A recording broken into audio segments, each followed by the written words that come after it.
рожа у тебя подозрительная. Лучше я тебя арестую и убью на месте. На всякий случай. И во имя императора. Что, думаешь, не имею права? А так думать – это измена. А за измену я арестую и убью на месте. За попытку побега расстреляю, за сопротивление казню, за неподчинение устраню. В Империуме невиновных нет. Только те, кого еще не допросили. 28 ударов ножом! Сегодня мы расскажем, как правильно себя вести, если случайно окажешься во вселенной Warhammer 40 000. Как не попасть под расстрел, какое поведение привлекает внимание правоохранительных органов, за что вообще могут отправить на костер или в ссылку. Вы на канале FunPay, не только торговой площадки, но и развлекательного блога. И сегодня, благодаря сценаристу Даститу, диктору Андрею Хайверу и монтажеру Владиславу Рязанову, вы узнаете все интересное про преступления, наказания, закон и порядок во вселенной Вахи. Всем стоять, руки за спину и не дергаться. Мы начинаем.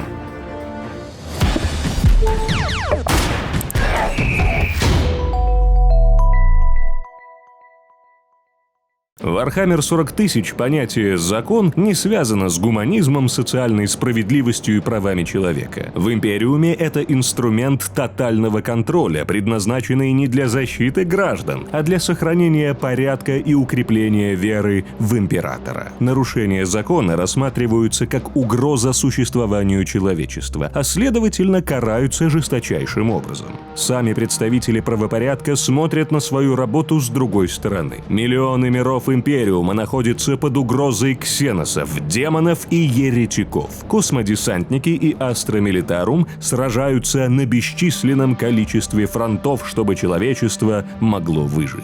А тут, представьте, кто-то нарушает порядок изнутри. Поэтому арбитры, инквизиторы и другие защитники закона скорее удерживают имперский организм от распада, чем являются какими-то там садюгами, которым нравится мучить местное население. Единственный критерий оценки гражданина – он полезен человечеству или опасен для него. Сомнение в божественности императора – ересь, равнозначная смертному приговору. Неаккуратные фразы, идущие вразрез с имперскими доктринами, могут быть причиной допроса и пыток. Все ресурсы принадлежат Империуму, так что за незаконное обогащение – смерть. Преступления против власти гораздо страшнее, чем бытовые убийства, и рассматриваются более серьезными органами, чем местная планетарная полиция. Если понадобится, даже миллиарды людей пустят в расход, чтобы вернуть порядок на планете. Контракт с ксеносами почти всегда обвинение в предательстве. Несанкционированное использование психических сил или укрывание псайкера-ренегата – смертный приговор с исполнением на месте. Хранение у себя технологий ксеносов или еретических текстов карается пытками и публичной показательной казнью. В мире Вахи арестовать и отправить тебя на допрос могут всего-навсего на основе слуха, доноса или слишком подозрительного поведения. Повезет, если органы сразу решат, что обознались. Если прицепится, признание вины выбивается пытками, а отказ сотрудничать с силовиками – повод для казни. Лучше 1000 невиновных казнить, чем оставить даже вероятность, что среди них где-то бродит один еретик. Таким образом, закон Империума всегда подчинен общей цели – удержать галактику от хаоса. Но работает он везде по-своему. В феодальных и диких мирах зачастую правят тираны. Там правосудие добиться сложнее, чем где-либо, а наказания более примитивные и жестокие – от поэтапного отрезания конечностей до публичного сожжения. В мирах Ульях жизнь человека ничего не стоит. Там во время полицейских рейдов гибнут сотни человек в день, и ничего особенного. В мирах-крепостях действует военное право, и за любое неподчинение – расстрел. На кардинальских планетах правит теократия, а пытки жрецов, поверьте, куда изощреннее, чем у простых силовиков. Мы о них обязательно поговорим. Где-то относительно спокойно, и сапог закона не так сильно ощущается на шее местных жителей. Обычно это отдаленные колонии, где порой доходит до анархии. В такие места арбитры прибывают с карательными операциями. Показательно выпороть или казнить самых неадекватных, чтобы напомнить, где они живут и кому служат. Страшно звучит? Так и есть. Поэтому плати налоги, не бунтуй, и они за тобой не придут. А кто, собственно, они? Познакомимся получше с теми, на чьи плечи возложена функция сохранения порядка в Империуме. Силы правосудия. В мрачной тьме далекого будущего закон – это оружие по искоренению любого неподчинения. Империум – государство из нескольких составляющих, где работает не один кодекс. Хотя большинство людей пытаются подчиниться доктринам Империалис, на каждой планете могут быть свои традиции, касающиеся правосудия. В общих чертах человечеством правит теократическая диктатура, где сразу несколько структур реализуют правосудие параллельно. Вот 4 основные организации, из которых состоит Империум. Адептус Терра – центральный орган власти, Экклезиархия – духовенство, Инквизиция – карательный орган и Адептус Механикус – техножрецы со своей, по сути, государственностью. У всех методы подавления беспорядков разные, но цель одна – уничтожить угрозу до того, как она перерастет в неконтролируемый процесс. Каждый мир Улей населен миллиардами душ, а значит, должен находиться под неусыпным надзором офицеров Адептус Арбитрес, рассредоточенных по бронированным цитаделям, башням и дозорным постам. Они контролируют порядок с орбитальных станций, имеют свой космический флот и могут, подобно имперской гвардии, отправляться в командировку на любой другой мир, где требуется усиление или расследование отдельного вопиющего случая. Мандат у них такой – соблюдать волю императора, диктовать лекс империалис, уничтожать всякое сопротивление. Арбитры вовсе не полиция, как вы могли подумать. Это судьи и палачи, выезжающие на решение проблемы, когда локальные органы не справляются. Их юрисдикция – коррумпированные губернаторы, бунты, восстания, контрабанда. Они не ловят карманников, не занимаются там делами о домашнем насилии и не проводят разъяснительных бесед с работягами. Если вы слышите шаги арбитра, это не к вам. Это уже за вами. Арбитры подавляют восставшие кварталы, чтобы остановить смутьянов раньше, чем беспорядки перекинутся на другие ульи. У них полная автономия от местных планетарных властей. Офицеры могут выносить и исполнять приговор на месте без суда. Запрашивать бронетехнику, сервиторов и даже авиацию. Если вам показалось, что Адептус Арбитрес чем-то похожи на Астра Милитарум, то вам не показалось. Имперские гвардейцы разбираются с внешними угрозами Империума, в то время как арбитры постоянно находятся на внутреннем фронте. Слово «фронт» даже не преувеличение. Локальными проблемами занимаются силовики. Это местная планетарная полиция. Они следят за комендантским часом, вешают воров, подавляют мелкие забастовки и сбрасывают еретиков с крыш. Формально они служат Империуму, но фактически подчинены только планетарному губернатору. Каждый губернатор обязан: а. иметь собственные силы планетарной обороны, б. собственную полицию. Значит, в зависимости от состояния планеты, на одной блюстители закона с воителями могут выглядеть как элитная армия, а на другой быть похожими на пьяную банду с автоматами. На аграрных мирах распространена практика по формированию дружин из крестьян. Они занимаются караулом, поддержанием порядка и охраной дорог. В мирах-крепостях полиция мало чем отличается от гвардейцев. Ульи славятся особыми организациями, где силовики по уровню оснащения ближе к Адептус Арбитрес. Такие же мощные. Яркий пример – Некромунда, огромный мир улей, где порядок поддерживают полонитские силовики. Они диктуют не волю Лекс Империалис, хотя должны, а защищают знатные дома Некромунды. Отсюда и бабок столько на хорошее снаряжение. Полонитские силовики не отправляются в космос, зато с хрустом ломают руки нечестным на руку торговцам, сжигают гнезда мутантов и уничтожают преступные хартии. Проблема среднестатистических силовиков в плохой дисциплине. Часто они коррумпированы и пляшут под дудку местной знати. Их мало заботит положение дел за пределами планеты. Порой они даже обращаются в ересь. Это делает простых полицейских не только инструментом защиты, но и потенциальной угрозой. Однако, как говорится, не гребите всех под одну гребенку. Для тех, кто запутался, силовики рулят чисто у себя на планете. Арбитры же вступают в дело только тогда, когда местная полиция не вывозит. Силовики служат планетарному губернатору. Арбитры исполняют волю непосредственно центральной власти – Адептус Терра. Империум – это союз Терры и Марса. Адептус Механикус, хотя всеми клешнями и меходендритами за человечество, но имеют автономию. Ты всего лишь машина. Только имитация жизни. Робот сочинит симфонию. Робот превратит кусок холста в шедевр искусства. А вы? Есть планеты, где присутствуют техножрецы, а есть такие, которые им полностью принадлежат. Это миры-кузницы. Там порядок поддерживает коллегиат Экстремис, аналог Адептус Арбитрес. Если у последних служат арбитры, офицеров техножрецов называют прокураторами, и они придерживаются статей из собственной книги законов – Лор Механикус. Не путать с универсальными законами Механикус. Лор – именно правовой кодекс, как у арбитров Лекс Империалис. Офицеры Экстремис охотнее занимаются повседневными проблемами работяг, чем арбитры. Коллегиат берется за такие расследования, которые арбитрес сочли бы не заслуживающими внимания. Высшие чины Экстремис расследуют серьезные преступления против знаний Механикус по всей галактике, в то время как прокураторы более низкого ранга стерегут один мир. Сюда также входят имперские миры, где расположены анклавы техножрецов. Коллегиат Экстремис часто конфликтует со стеномией, силовиками, так они называются у техножрецов. Возможно, потому что прокураторы часто вмешиваются в дела простой полиции. За преступления против веры карает экклезиархия. Не просто церковь Империума, а целая военная организация со своими судьями. Она может назначать покаяние, казнить, устраивать чистки, вести войны за духовное очищение целых планет.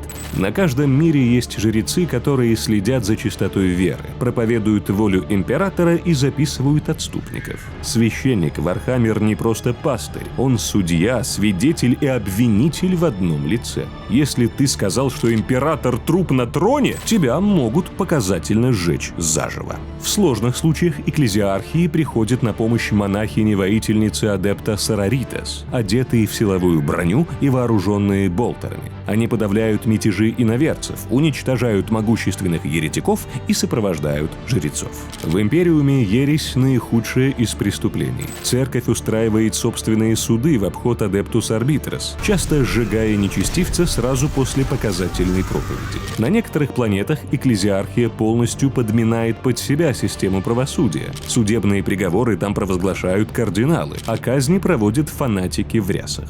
Приговор церкви – это устрашающий спектакль, где толпы зевак собираются посмотреть на смерть еретика. Жрецы верят, что страх сдерживает людей от падения в ересь. Инквизиция не часть духовенства, как можно подумать, если только знакомишься с Вархаммер. Адептус Арбитрес служит органу Адептус Терра, экклезиархия имеет свою автономию, а инквизиторы являются отдельной крупной силой Империума, со своим собственным укладом и полной свободой действий. Мало кто может воздействовать на инквизитора. Понять запутавшихся новичков можно, поэтому проще сказать так. Духовенство уничтожает еретиков громко, с помпой, церемониально. В основном, когда осквернителя легко схватить. Инквизиторы – высококвалифицированные охотники, детективы, дознаватели и ликвидаторы в одном лице, ведущие более сложные дела. Их работа требует терпения, разбирательства. Инквизиция делится на крупные и мелкие ордосы. Самые многочисленные из них – Ордо Еретикус, ведущий охоту за несанкционированными псайкерами, еретиками, культами и мутантами, как и экклезиархия, имеют полномочия в сложных ситуациях призывать на помощь сестер адепта Сораритас. Ордо Малеус убивают не еретиков, а непосредственно самих демонов. Берут себе в помощь космодесантников из Ордена Серых Рыцарей, если становится жарко. Ордо Ксенос следят за любыми контактами с инопланетянами. Выявляют предателей, хранящих у себя дома ксенотехнологии, контрабандистов, ксенофилов. На подавление ксеносской угрозы в первую очередь отправляют караул смерти. Это только основные ордосы. На самом деле их больше. Есть даже те, кто следят за деятельностью ассасинов, наказывая зашедших слишком далеко или исследуют опасные аномалии по всей галактике. Останавливаться на каждом мы не будем. Инквизитор имеет право казнить без суда любых аристократов, губернаторов и даже коллег-инквизиторов. Вызывать экстерминатус, то есть уничтожить все население планеты, иногда буквально выжечь поверхность. Конфисковывать любое имущество, включая транспорт, брать под личное командование подразделения Astra Militarum, Adeptus Arbitrus и, в редких случаях, отряды космодесанта. Присутствие инквизитора боятся абсолютно все. За военные преступления наказывает в первую очередь комиссар. Да, в каких-то случаях инквизитор или арбитры могут задержать группу дезертиров или предателей, но непосредственно на поле боя действуют именно комиссары. Почти всегда именно на их плечи ложится выбор наказания провинившемуся солдату. Комиссар в имперской гвардии не просто офицер. Для солдат он одновременно командующий, судья и палач. Его задача следить за дисциплиной, а главное, чтобы гвардейцы не забыли, за кого идут умирать. Комиссары имеют право незамедлительно казнить за трусость, отказ следовать приказам, дезертирство, богохульство, ересь, сострадание ксеносам и, само собой, за сомнение в том, что император защищает. Теперь подытожим, кто и в каких случаях придет по твою душу в мире Вархаммер. За мелкое воровство, избиение соседа или небольшой вандализм накажут обычные планетарные полицейские. Если на тебя поступил донос о подстрекательстве к мятежу, неуплате налогов, контрабанде, жди на пороге арбитров. Инквизитор выезжает, как только краем уха услышит о твоей излишней любви к инопланетянам, демонам или несанкционированному колдовству. Но если ты незначительная сошка, справится и полиция. Экклезиархия заинтересуется любым богохульником, попыткой подорвать веру императора и инакомыслием, обычно после жалобы на тебя одного из мелких священников. На фронте стоит бояться не сражения, а комиссара, который пристально за тобой наблюдает. Умереть за императора – высшее благо, а вот быть казненным за трусость – позор. Это обычные ситуации, нередки варианты, когда инквизитор действует там, где зона ответственности арбитров, и наоборот. Если речь идет об оперативном устранении угрозы, дожидаться уполномоченного лица не будет никто. Ну что-то у нас сплошное. Казнят, сожгут, сбросят с крыши. Неужели нельзя добиться справедливого суда? Тут вообще есть правовая система? Есть. Но она тебе не понравится. Правовая система. Adeptus Arbitrus соблюдают законы под названием Dictate Imperialis или Lex Imperialis, но обычному гражданину добиться правосудия по всем правилам невозможно. В мире Warhammer 40 000 ересь и беспорядки – дела обыденные, поэтому все арбитры работают в условиях крайней перегрузки. Станут они тратить время на расследование и разбор каждого дела? Конечно, нет. В большинстве крепостей, бункеров и башен Arbitrus установлены кагитаторные стеки – особые базы данных с сокращенными версиями законов, прецедентов и указов, которые применяются для решения локальных проблем. Эдакая памятка. Такие меры существуют, чтобы арбитр мог, не листая громадный том Lex Imperialis, выносить приговор максимально быстро и эффективно. Проще использовать лазейки в законе, чтобы найти повод пристрелить смутьяна на месте, чем пытаться по справедливости его судить. На каждого головореза времени не напасешься, но все же представим ситуацию, что беспредельщик попал в камеру для ожидания суда. Перед этим важно понять, Lex Imperialis – это не просто сборник законов, а правовая бездна, которую никто не способен прочитать полностью. Больше 10 000 лет ее редактируют и дополняют. В ней изречения самого императора, указы высших лордов Терры и десятки тысяч других законов. Никто не знает Lex Imperialis целиком, даже лорд-маршал и арбитрос. Закон Империума – это скорее святой текст, чем юридический документ. Сжатые выдержки оттуда используются, но никто не читает его полностью и не соблюдает на постоянной основе. Однако мы-то сейчас пытаемся представить сказку, где по всем правилам судят уличного дебошира. Закон Империума противоречив и запутан. Иногда на вынесение приговора уходит вся жизнь одного судьи. Нередки случаи, когда вердикт по делу выносится спустя столетия после смерти обвиняемого. Только вот смерть подставляет родственников, ведь кара настигает потомков преступника или ближайших его сообщников. Суть имперской судебной системы в том, что она может быть медленной, но в итоге всегда требует наказания. Вернемся в реальность. Никто содержать в камере головореза не будет. Ему сломают колени силовой дубинкой, отправят на тюремную баржу в дальние края или пристрелят. Садит на пару суток разве что за какой-нибудь там граффити. Так что ни о каком полноценном правосудии для работяг речи идти не может. Если ты не какой-то громкий лидер восстания, тогда действительно устроит показательный суд.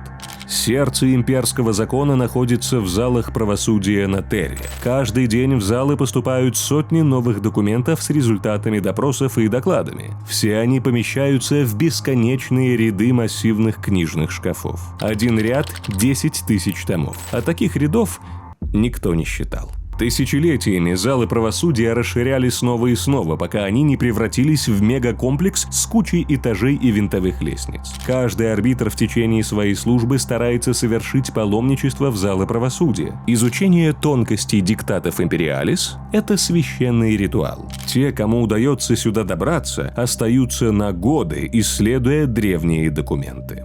Залы правосудия внушали ужас. Одного их упоминания бывало достаточно, чтобы усмирить преступника и заставить его раскаяться в содеянном. Их обитатели по праву считались абсолютными стражами закона, сложного массива актов и прецедентов, столь крепко опутавшего каждого жителя Империума, что невозможно было даже вскрикнуть. Цель службы арбитров была чиста, понятна и достойна уважения. Астра Милитарум превышали их числом, Адептус Астартес – силой, а Инквизиция – способностью решать сложные задачи. И все же для среднего гражданина Империума именно Адептус Арбитрес являлись, вероятно, самым ярким и знакомым символом власти Императора, с которым у обывателя были шансы столкнуться в жизни или, по крайней мере, услышать о них из первых уст. Крипты Терры, Полая гора. Крис Райт. Адептус Арбитрес служит не людям, а имперскому порядку. Вам сейчас нужно полностью выкинуть из головы привычную нам правовую систему. Нарушения закона в Империуме в первую очередь рассматриваются не с юридической точки зрения. Это духовные грехи. От простого гражданина ждут покорности, постоянного труда и самопожертвования. Акты неповиновения трактуются как преступление против самого императора. Если две банды в задворках Улья устроят поножовщину с кучей трупов, арбитр лишь иронично вздохнет. Пусть падаль режет друг друга. Но если преступление направлено против системы, допустим, брошен камень в адепта администратума, уже через час по улицам поедут бронированные патрули Арбитрес на носорогах. Специальные следователи Вириспексы найдут нарушителей по ДНК, а затем начнется долгий путь искупления, пыток и допросов. В Империуме человеческая жизнь сама по себе ничего не стоит. Только верность, послушание и труд дают тебе статус полезного гражданина. Если ты винтик, который начал ржаветь, тебя сломают, чтобы заменить новым. Закон Империума даже близко не в курсе, что такое жалость. Арбитрам, инквизиторам и другим представителям закона разрешено добиваться порядка любыми средствами. Каждый, кто оступился, в глазах органов уже стоит на грани ереси. Арбитры обучаются в приютах Схола Прогениум. Им с детства вбивают такое мировоззрение, поэтому они не знают пощады. Их методы наказания жестоки, но как еще поддержать порядок в огромном городе Улье? Особое отвращение арбитры испытывают к человеческим эмоциям в своих рядах, когда кто-то ставит страсти и субъективность выше закона. Это тоже рассматривают как ересь, как одно из самых отвратительных ее проявлений. Лекс Империалис священен. Он не нуждается в трактовке, не терпит споров и не дает пространства для моралфагов. Проявление сердобольности к преступнику понесет за собой кару от своих же коллег. Но суды в Warhammer 40 тысяч есть. Значит, существует какое-то подобие справедливости? Да бросьте вы. Суд – это спектакль. Суды. «Итиус тesse lex nobis severus necess est». Как часто повторяли в Схола Арбиторум. Чтобы быть справедливым, наш закон должен быть жесток. И, как еще говорили, «lex imperatoris qua via vitarum nobis abisquat». Закону императора нужно подчиняться, пусть даже ценой жизни. Цикл романов «Арбитр» Мэтью Фаррера. На бумаге в Империуме существует подобие юридической системы. Теоретически Lex Imperialis регулирует все, от торговли до богохульства. Суды, обвинения, защита, приговоры – все это вроде бы есть. Но на практике суд в Империуме доступен лишь влиятельным гражданам. Хотя даже в этом случае чаще всего он превращается не в справедливое разбирательство, а в показательную порку. Шоу. Если дело доходит до формального суда, что уже редкость, то обвиняемый практически не имеет шанса его выиграть. Судья-арбитр или инквизитор выступает как прокурор и палач одновременно. Иногда обвиняемому может быть предоставлен адвокат, но сам юрист рискует быть обвиненным в соучастии, если проявит излишний пыл в защите. То, что в Империуме называют судом, чаще всего громкая форма устрашения для знати или народных масс. В ульях практикуются открытые судебные разбирательства, в которых зачитываются приговоры сотням людей одновременно. Следом идут публичные казни, виселицы, массовые расстрелы, сожжения еретиков. Иногда тебя могут казнить вместе с семьей соседей для гарантии, что ты тоже не еретик. Простые работяги заводов вообще не сталкиваются с судом. К ним применяют приговор на месте, убивая, превращая в сервиторов, избивая или отправляя на каторгу. Официальные процессы случаются с офицерами военнослужащих, чиновниками, планетарной знатью или с высокопоставленными представителями Adeptus Terra, чье наказание должно быть громким, стать символом, предостережением, священной церемонии. Чтобы инквизитор довел дело до суда, трудно представить. Он скорее сотрет жизнь человека или даже целую планету по причине высокой угрозы ереси, чем будет тратить драгоценное время на какие-то заседания. Инквизиция не обязана проводить суд вообще. Инквизитор стоит выше любых других органов. Он может казнить и пытать кого захочет по своему усмотрению. Правосудие инквизитора выглядит так. Он использует своих стажеров-акалитов, псайкеров-лоялистов, техножрецов, убийц, архивы, чтобы доказать вину подозреваемого. Чаще всего в тайне даже от планетарного губернатора. Затем происходит задержание подозреваемого, допрос с пытками и решение лично инквизитора. Обычно казнь на месте. Суд? Не слышали. Adeptus Arbitris чаще светится перед обществом, поэтому вероятность проведения ими судов выше. Сперва нарушителя задерживают после доноса или очевидного преступления. Силой скручивают, не предъявляя ордера. Специальный человек, каратель, проводит допрос с пытками, а затем могут либо казнить на месте, либо все-таки провести формальный суд. Где-нибудь на площади зачитают обвинения и показательно казнят.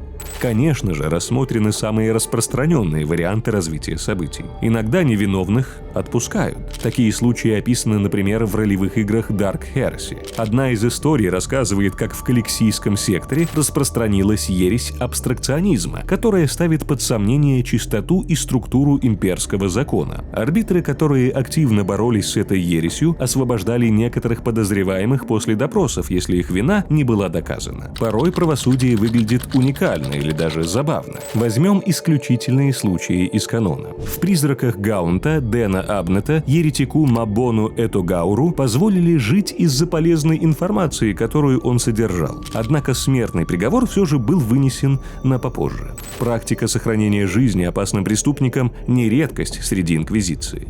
Охотник на ведьм Тайрус, описанный в кодексах и справочниках инквизиции, свято верит в пользу религиозных испытаний для определения виновности или невиновности подозреваемых. Одно из самых популярных испытаний – взвешивание, при котором капля крови обвиняемого помещается на тщательно откалиброванные весы напротив такого же количества воды, освященной членом экклезиархии. Если кровь окажется тяжелее, значит она отягощена виной преступлений. Испытание клинком – еще один метод, придуманный Тайрусом. Потенциальный еретик сжимает в кулаках тяжелый, острый как бритва меч, который он должен держать над головой, пока инквизитор перечисляет выдвинутые против него обвинения. Если он сможет удержать меч и не пролить кровь, то докажет свою невиновность. При испытании святой печатью Тайрус кладет обвиняемому на вытянутую ладонь восковую табличку и прикладывает к ней раскаленную печать. Если кожа под воском обугливается, это указывает на вину. Если обвиняемый не может выпить целый кувшин святой воды, не подавившись, он считается виновным. Также Тайрус использует императорское таро, процесс гадания, которым якобы руководит сам император. В цикле романов «Ультрамарины» космодесантник Уриэль Вентрис и его соратник Пазаниус были названы еретиками. В испытании поединком они проиграли бой Серому рыцарю, но оказалось, что побеждать и не нужно было. Только те, кто наделен силой хаоса, могли выиграть, поскольку Серые рыцари еще более смертоносны, чем большинство других космодесантников. Проиграв, Уриэль и Пазаниус доказали, что они не запятнаны. Испытание поединком встречается не только тут. Было оно и в романах цикла «Арбитр» Мэтью Фаррера. Однако герои книги отмечали, что по диктату Империалис такого способа правосудия не существует. Примеров в литературе, когда обвиняемым не выносили приговор, великое множество. Если будем перечислять их все, одного ролика не хватит. В любом случае напрашивается вывод, что судить в Вархаммер тебя могут самыми разными способами, порой даже абсурдными. Зависит от того, кто судит. Единая система адекватного правосудия существует только где-то на бумагах. Человеку мелкого пошиба и вовсе лучше никогда не отсвечивать, чтобы дожить до старости. Казни, нанесение увечий, показательные порки и пытки – не исключение, а норма. Пытки в Вахе особенные, иначе она не была бы Вахой. Вы, наверное, уже заждались, когда разговор пойдет о них. Уже вижу ваши кровожадные глаза, любители садизма. Но чтобы человека пытать, нужен веский повод. Давайте сперва выясним, за что пытают, за что казнят, а за что отправляют на каторгу. Миры тюрьмы. Начнем с мелких преступлений, которые не требуют вмешательства арбитров и решаются простыми силовиками. За мелкое хулиганство последует избиение органами правопорядка и ночная отсидка в камере. Оскорбление или обман офицера полиции могут привести к сроку. За порчу собственности Империума тюрьма маячит гарантированно. Туда же подделка документов, вооруженное ограбление, участие в беспорядках. Сроки наказаний не прописаны в виде четких кодексов. Можно лишь самим домыслить обобщения, сделанные на основе ролевой игры Dark Heresy, Инквизитор, книги правосудия, романах «Темная ересь» Сэнди Митчелла, игре Warhammer 40 000 Dark Tide. Если с очевидными преступлениями все понятно, то вот самые неочевидные и несправедливые ситуации, когда тебя могут сгноить. Осужден за преступление, но твоя вина не была доказана. Силовики решили, что это не имеет значения. На всякий случай решили отправить в тюрьму. Будучи силовиком или арбитром, поссорился с вышестоящим офицером. Выдумали обвинение, якобы ты покинул свой пост. Трибунал приговорил к каторге. Всего-навсего вовремя не уступил дорогу судье. Обвинили в непослушании имперской власти. Возможные последствия – разрушенная карьера, тюремный срок, казнь. Священник экклезиархии обозначил тебя как неверного после вопроса, почему он так роскошно живет. Кто-то услышал, как ты выразил отвращение к вкусу трупного крахмала и сделал донос. Через несколько часов ты уже едешь в тюрьму как подстрекатель к мятежу. Если у тебя, зритель, еще была надежда, что правосудие в Вахе не такое уж и плохое, сейчас ее не должно было остаться. Приговоренным обещают пожизненное заключение. 3 поколения заключенных, обозначая, что и внуки еще будут сидеть. Вечную ссылку в мир-тюрьму, окисленные шахты. Такие вот формулировки. Зачастую сроки бессмысленны, когда человека уже обозначили как бесполезного на воле. Теперь ему найдут, чем заняться в другом месте. Хотя скудные знания о конкретных сроках таки попадаются. В том же Dark Tide одна из биографий говорит про 2 года каторжных работ. Значит, сажают не всегда пожизненно. Федеральная тюрьма. Воры, убийцы, педофилы, ящики. Муссолини. Все они здесь. Неизвестно, что хуже – быть застреленным полицейским или отправиться в тюрьму. Речь не о камерах временного содержания, а про места, куда уезжают далеко и надолго. Заключенных свозят на планеты, которые классифицируются как мир-тюрьма. Вархаммер, как вы могли догадаться, сильно стараться, чтобы сесть, не нужно, поэтому подобных планет много. Миры-тюрьмы должны перевоспитывать смутьянов и маргиналов. Для каторги выбирают самые стрёмные планеты, где почва неплодородная, вода загрязнена, а в воздухе летает пепел. Идеально подходят места с полезными ископаемыми, куда ни одного адекватного шахтера не загонишь. Сотни тысяч миров присылают осужденных, которые совершили ужасные зверства или просто не понравились местному аристократу. Все в одной куче. Обиднее всего, что большинство этих людей никогда не вернется домой, даже если прилетели отсидеть всего 5 лет. Ведь условия жизни в мирах-тюрьмах невыносимы, так что любые сроки условны. Добро пожаловать в Аллегро. Вы здесь потому, что император отвернулся от вас. Шанс покаяться перед ним начинается сейчас. Начальник тюрьмы Абель де Арсе. Обращение к новоприбывшим. Заключенных метят особой татуировкой, чаще всего штрих-кодом, выбитым на лбу или шее. Она становится именем, личностью, крестом каждого осужденного. Выживший в тюремном мире уже не вспомнит, кем был на воле. Он каждый день боролся за существование с болезнями, голодом, насилием и попытками изнасилования. Порой тысячи гибнут без повода, потому что тюремщики решили поддержать дисциплину. Лишь самые жестокие и хитрые способны увидеть следующий заход солнца, а новый день повторяет все ужасы. Планетарный губернатор мира тюрьмы по совместительству начальник исправительной системы. Его слово – закон. Он может провозглашать любой приговор. Охранники ничем не отличаются от заключенных.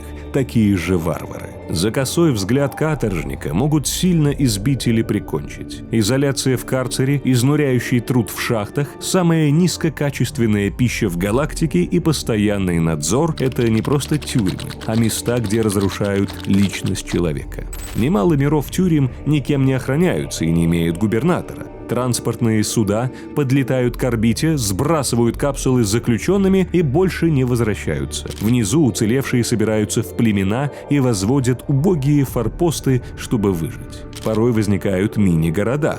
Местные столицы, точки сбора. Атмосфера похожа на отечественную игру «Санитары подземелий».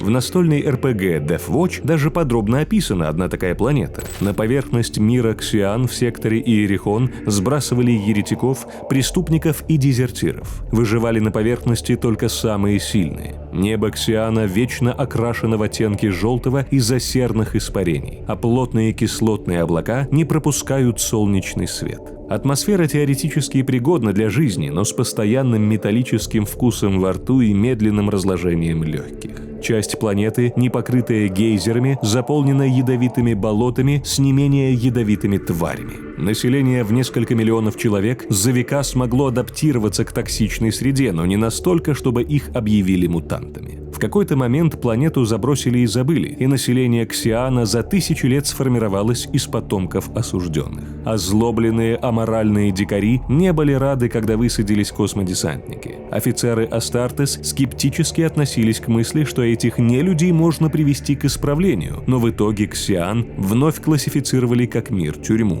начав вербовку в штрафные легионы. Солдаты и колонисты делились тревожными историями о ксеносах, обитающих в местных болотах. Доказательств их существования не было, но исчезновения происходили с пугающей регулярностью. Густая, едкая атмосфера мешала нормальной разведке и навигации. Даже постройка аванпостов превращалась в испытание. Ксиан стал одновременно источником пополнения штрафных легионов и проблемой для Империума. Не всегда каторжника отправляют в мир-тюрьму. На некоторых планетах есть свои собственные колонии. К примеру, на знаменитом Армагеддоне располагается местный Алькатрас – остров Немезиды. Хотя технически это не остров, а группа из 3 тюремных островов, соединенных между собой укреплениями. На Немезиде находится одна из самых суровых тюрем сектора Армагеддон Прайм. Во время Третьей войны за Армагеддон орки провели массовую высадку на остров и заставили каторжников таскать за них артиллерию. После атаки сил обороны на позиции зеленокожих заключенные ударили ксеносов с тыла, продемонстрировав преданность человечеству. Такие вот условия у каторжников во всей галактике. О каком перевоспитании идет речь, непонятно. Люди в мирах-тюрьмах и колониях не становятся лучше, а вместо этого превращаются в одичавших зверей. Но даже в гнилой почве порой вырастают исключительные ростки, настолько приметные, что им удается выбраться из ямы и попасть, допустим, в имперскую гвардию. Всяко лучше, чем в штрафной легион. Инквизиция очень любит миры тюрьмы. Хороший инквизитор знает, что в проклятом обществе можно найти уникальные личности, впавших в техноересь, псайкеров, мастеров обмана, маскировки или диверсии. Наплевать, какое у них прошлое, им могут дать шанс искупить вину на службе у инквизитора, если сочтут потенциально полезными. Кому-то везет меньше. Когда фронт требует резервов, генералы армий отдают приказ тюремным мирам, где из клеток выгребают пополнение для штрафных легионов. Их положение хуже, чем у гвардейцев Астра Милитарум. Ими даже полноценно не командуют, а бросают в пекло, как в машину по сжиганию мусора. Если император милостив, штрафники могут искупить свою вину, сражаясь. Штрафные легионы. Есть те, кто недооценивает штрафные легионы. Но тому, кто согрешил перед императором, нельзя позволять грешить дальше. Ибо каждый казненный – это человек, который больше не может служить, а неспособность служить императору – величайший из грехов. Лемон Рус – примарх легиона космических волков. Подстрекательство к мятежу, дезертирство из армии, открытые враждебные действия против власти и неуплата налогов влекут за собой смертную казнь на месте либо зачисление в штрафной легион. Если ты сильно заметный дебошир, то сперва пытки, а потом только расстрел или в штрафники. Кого-то, как говорилось ранее, набирают из планет тюрем. Приговоренные легионеры отправляются на передовую в худшие места галактики, где шансы на выживание почти равны нулю. Осужденные не горят желанием умирать за императора. Поначалу. Но в дело идут электрокнуты, боевые наркотики, шприц-инъекторы в позвоночник, и вот ты уже мотивированная машина убийства. Побег с поля боя или невыполнение приказов решаются взрывными ошейниками. Нажатие кнопки, и голова легионера превращается в облако из мозгов и костей. Иногда ошейники применяют не для наказания, а для устрашения остальных. Штрафные легионы бросают туда, куда ни за что не пошлют верных императору Астра Милитарум. Сдерживать демонов из портала или еще что похуже. Большинство штрафников умирает в первый час боя. Среди осужденных есть изверги, насильники и прочие грешники, которые осознают собственную ничтожность и не могут жить в мире с собой. Их полное раскаяние сердца ищет наказание. Армейские проповедники работают с таким человеком, очищая его душу через признание, слезы, молитвы и бичевания. Затем техножрецы подготавливают его тело. Накануне битвы раскаявшегося обвешивают взрывчаткой, вживляют ему зарядные блоки, приборы управления и модули зажигания. Человеческая бомба умирает с криками «Во славу император!». Возможно, император будет милостив и простит этого человека. Кто знает. Одним из самых знаменитых штрафных легионов являются савларские хемопсы. Савлар, овеянный дурной славой, мир-тюрьма. Это безжизненное токсичное место, куда Империум регулярно ссылает преступников. Там настолько сложно поддерживать порядок, что для надзора привлекают даже Адептус Арбитрес. Поначалу планета задумывалась как нормальное место для работяг, но за неуплату налогов ее превратили в тюрьму и свалку химикатов. Ядовитые шахты Савлара прославились слишком высокой смертностью. Они не подходят для законопослушного гражданина, а вот для каторжника самое оно. За пределами производственных комплексов и шахт бушует беззаконие, грабежи, убийства, войны банд. Знаменитые савларские хемопсы были сформированы в ответ на очередные массовые беспорядки. Местный старший судья Адептус Арбитрес пришел к выводу, что этих отбросов пора отправлять на войну. Так из бывших преступников собрали вполне боеспособное войско. Империум относится к ним с нескрываемым презрением, но гвардейцы Савлара доказывают свою эффективность там, где Астра Милитарум не продержались бы и часа. На войнах за Армагеддон савларских хемопсов бросали в самую гущу кровопролитных сражений, где им удалось удивить всех высокопоставленных офицеров Империума. Они показали себя не мясом, а креативными приспособленцами. Поле боя для хемопсов как дом родной. Возвращаясь на Савлар, они делятся с молодняком боевым опытом, поддерживая круговорот боеспособных зверей, не имеющих себе равных. В крайне редких случаях легионеры, проявившие не просто силу, но искреннюю веру и раскаяние, могут быть отобраны Инквизицией на роль аколитов. Их дальнейшая судьба – служить в качестве агентов зачистки. Конечно, арбитры тоже могут отправлять преступников в штрафные легионы, но вряд ли будут заниматься дебоширами мелкого пошиба. Когда беспорядки становятся массовыми, планета прогнила коррупцией или планетарный губернатор не заплатил десятину, тогда начинается серьезное расследование, а затем пытки и самые изощренные казни. Виды пыток.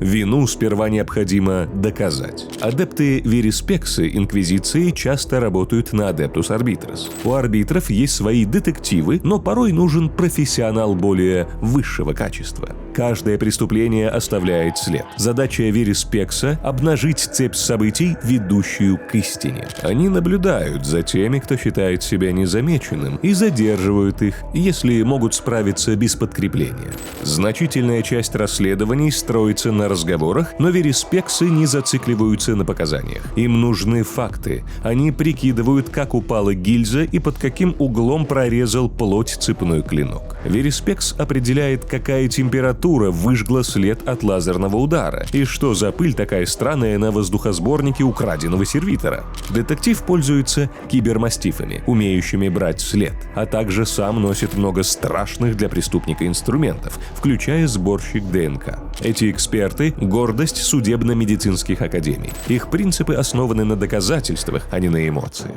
Если суд в Вархаммере зачастую похож на цирк, то судебная экспертиза тут изощренная. Вериспексы находят преступников по мельчайшему следу – запаху, волосу, ДНК-следам. И вот тогда, когда нарушитель задержан, начинается самое интересное – пытки. Империум строится не на казнях, а на страхе казни. И страх, в отличие от смерти, можно повторить. Книга правосудия. Хотя большинство арбитров предпочитает абсолютную силу и мгновенную ликвидацию нарушителя, их все же обучают задержанию вживую для отправки в камеру пыток.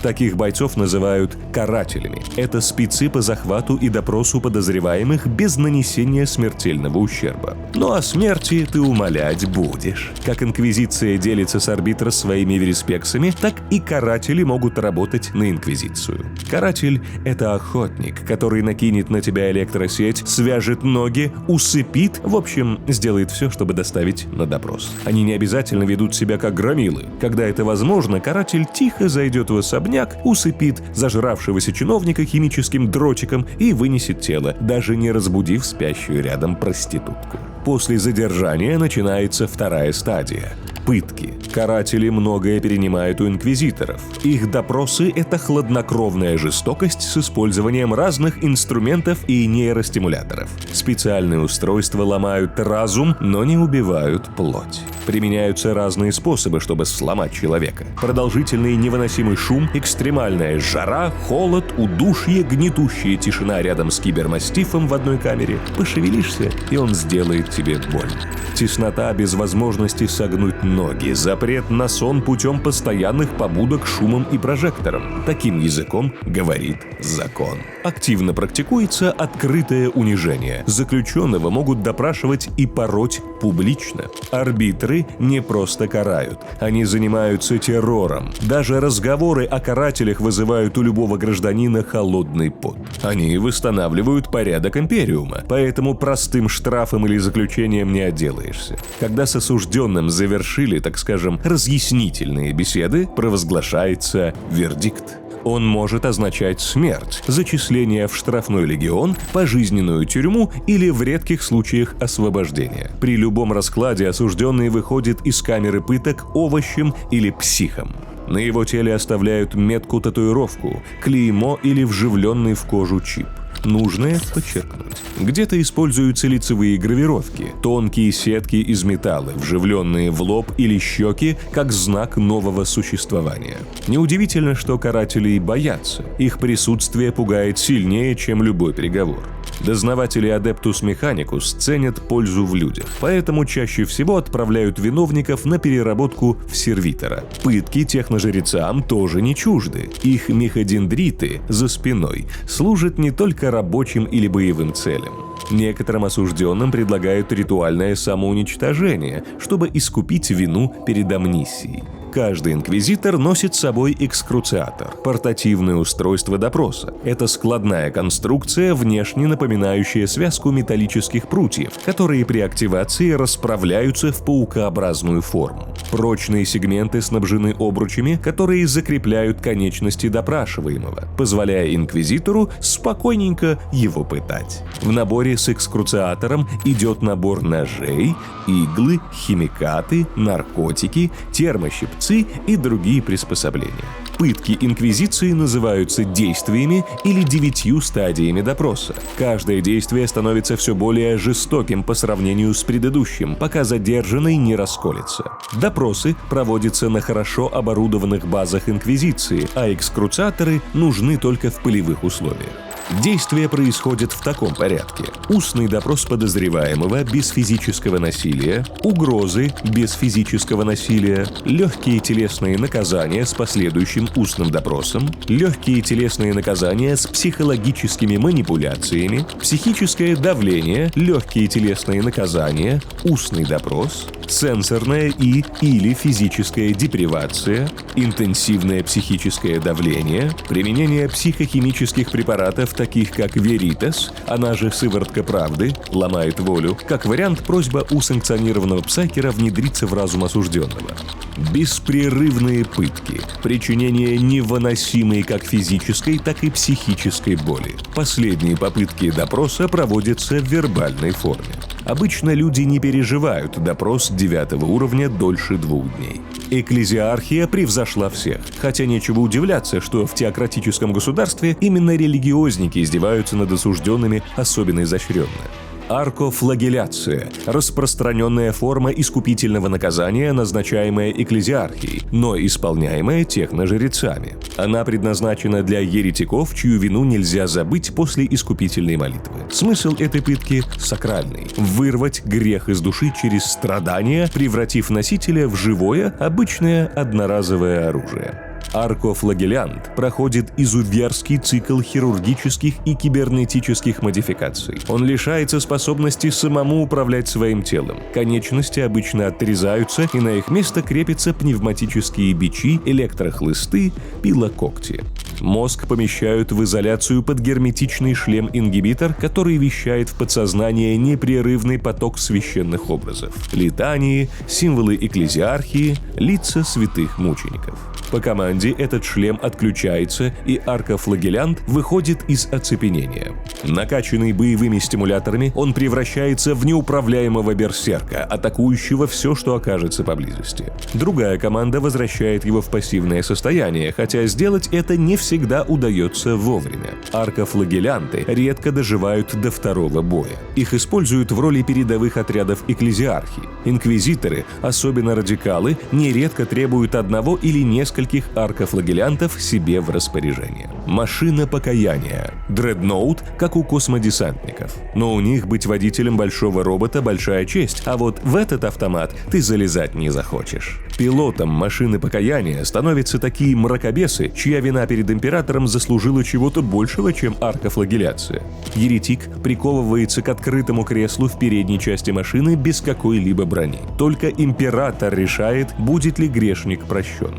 Многие согрешившие были когда-то священниками или даже сестрами битвы, запятнавшими веру, опозорившими себя трусостью или опустившимися до преступлений. Тело осужденного подключено к машине пучками нейронных волокон и инъекционных систем, впрыскивающих в организм наркотики, стимуляторы и боевые катализаторы. Эти химикаты поддерживают жизнь, но одновременно причиняют невыносимую боль, ибо только через страдания возможно прощение. Машины покаяния сконструированы только для ближнего боя. Они оснащаются циркулярными пилами, силовыми кулаками, лезвиями, клинками и огнеметами. Когда обезумевший от боли и ярости грешник-пилот марширует в первых рядах навстречу смерти, сестры битвы молятся за то, чтобы император простил его душу.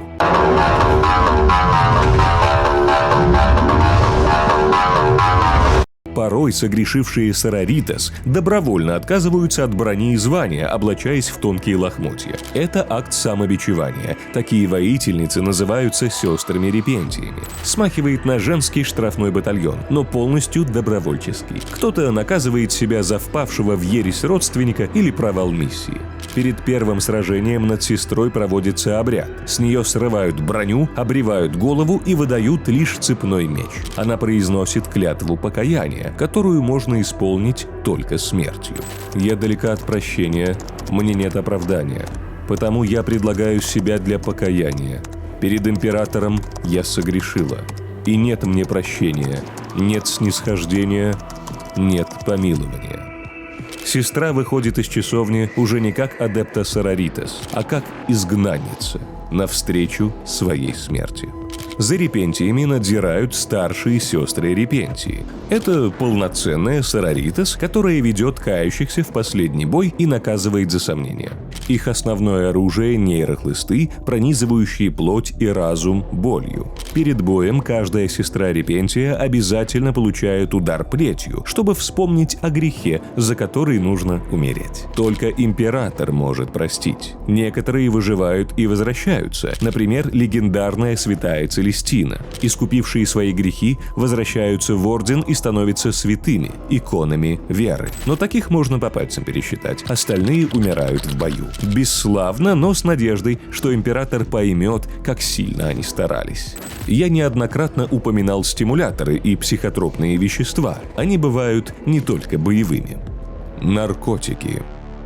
В Империуме употребление и распространение наркотических веществ строго запрещено, если речь не идет о специальных препаратах сил правопорядка. Властям нужны работяги, а не сторчавшееся население, и поэтому наркота рассматривается как угроза общественному порядку. Производство, контрабанда, торговля и хранение запрещенных веществ – один из способов загреметь на кичу. Особенно опасными считаются вещества ксеновского происхождения, поэтому за них сразу смертная казнь. Умалчивание о том, что где-то работает наркодилер, влечет за собой наказание за соучастие. В мире Warhammer 40 000 существует множество запретных веществ, каждое из которых распространено в разных кругах.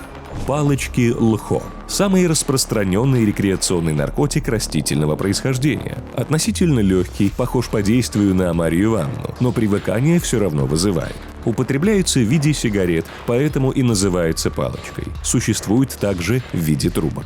Обскура, несмотря на то, что этот наркотик стараются всеми силами уничтожать, проводит показательные репрессии за его употребление, он все равно остается широко распространенным способом кайфануть. Преступные синдикаты хорошо навариваются на производстве вещества, продавая его простым жителям и солдатам. В каждом городе Ульи гарантированно есть притон обскуры. Является вторым по популярности наркотиком в Империуме. Обскура вызывает приятные галлюцинации сроком на 5 часов, но когда действие заканчивается, начинается сонливость, бред и даже неконтролируемая агрессия. Флекты – осколки стекла, добытые в оскверненных мирах. Насыщены энергией варпа, поэтому привлекли внимание Инквизиции. Название – игра слов.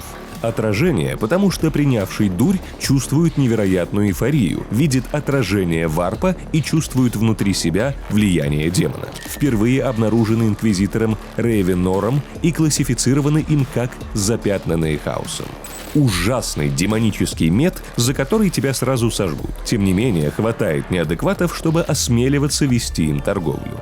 Призрак – еще один еретический психотропный наркотик, впервые появившийся на Некромунде. Зеленый порошок белкового происхождения изготавливается где-то на нижних уровнях городов Ульев, где зеленые грибы-мутанты воздействуют на разложившуюся пищу, скорее всего и человечину в том числе. Призрак принимают в форме напитка. Он усиливает психические способности, буквально отрывая душу от тела. Псайкер, принявший зеленую гадость, многократно усилит свою магию. Призрак стал популярен среди знати Некромунды. Дворяне создали на нем отлаженный бизнес за пределами планеты. Еще одна проблема для Империума, которая карается смертной казнью. Гладстоуны. По сути, ничего такого, местный глицин. Камушки закидывают под язык, и они вызывают теплое, мягкое чувство благополучия. Все печали уходят, наступает просто расслабление. Однако, поскольку они влияют на сознание, признаны незаконными. Клай. Популярен в рядах Астра Милитарум. Коричневая палочка, по консистенции напоминающая жевательную смолу. Ее разжевывают или держат под языком. У принявшего обостряются чувства вкуса, осязания, зрения, обоняния и слуха, а также повышается скорость реакции и ясность ума. Вызывает бессонницу и кошмары. Препарат невероятно дорогой, поэтому немногие могут его себе позволить. Гринуид. Как листья лхо, только жестче. Напрочь отрывает башню от реальности, заставляя только пускать слюни и улыбаться, как дурачок. Сделан из растения неизвестного происхождения. Кальма. Эйфорический седативный препарат, производимый на Некромунде. Снижает умственную активность, но вызывает приподнятое настроение. Часто принимающие кальму превращаются в овощей. Они также становятся легкими мишенями для карманников и работорговцев. В преступном мире пленников накачивают кальмой, чтобы пресечь их попытки бегства. Список неполный, но достаточный. На каждой планете могут быть какие-то свои уникальные способы улететь в нирвану. Подождите! Не спасайте! Меня стало торкать! Нет, вообще! Правосудие в 41-м тысячелетии не весы, а молот, разбивающий бошки оступившихся. Он опускается на головы миллионов, чтобы спасти миллиарды, или на миллиарды, чтобы спасти триллионы. Во вселенной, где твоя планета может пасть за одни сутки из-за ереси или демонов, лучше перебдеть. И пускай органы правопорядка часто выкашивают невиновных, главное, что Империум все еще стоит.